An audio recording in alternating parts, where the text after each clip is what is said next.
Selama pandemi memang kita dilarang ya untuk, terlalu sering lah untuk jalan-jalan keluar rumah, terutama kalau ibu-ibu kan kalau keluar rumah pasti belanja nih. Tapi sebenarnya, kebutuhan untuk kepentingan makan sehari-hari ini memang harus terpenuhi.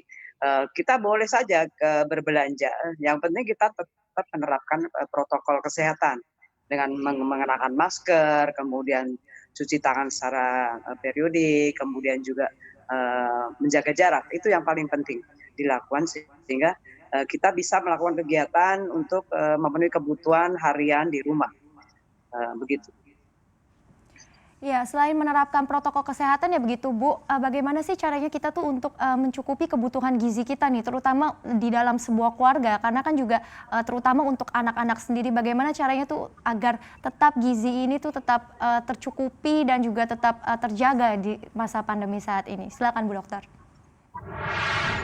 Tentu saja kita, memang harus memenuhi kebutuhan makan sehari untuk menjaga stamina tubuh kita, dengan mengkonsumsi makanan-makanan yang, seimbang seperti yang dianjurkan oleh Kementerian Kesehatan dengan apa, isi piringku itu, sudah sangat, apa namanya, ideal dalam mengkonsumsi makanan harian, di mana, dalam mengisi piringku itu kan isinya adalah setengah dari piring itu berisi, sumber karbohidrat dan lauk, misalnya bahan makanan pokok 2/3 dari setengah itu, kemudian sepertiganya lauk, kemudian yang setengah lagi berisi 2/3 sayur dan sepertiga buah.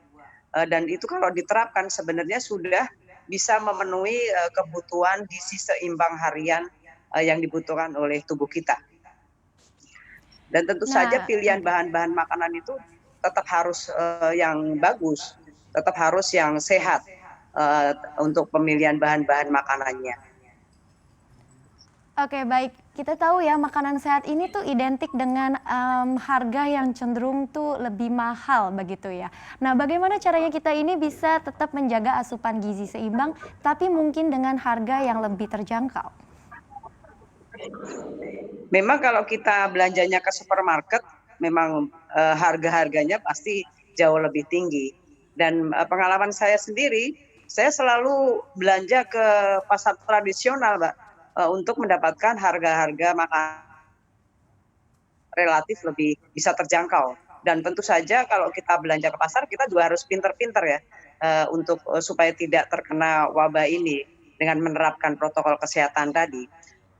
Kemudian kalau kita belanja di pasar-pasar tradisional, sebenarnya kita justru akan mendapatkan bahan makanan yang lebih bagus, lebih segar ya. Makanan sayur-sayuran itu lebih, baru ya, baru-baru datang begitu, kemudian juga, bahan-bahan makanan yang lainnya juga lebih lengkap bisa kita dapatkan dengan harga yang terjangkau.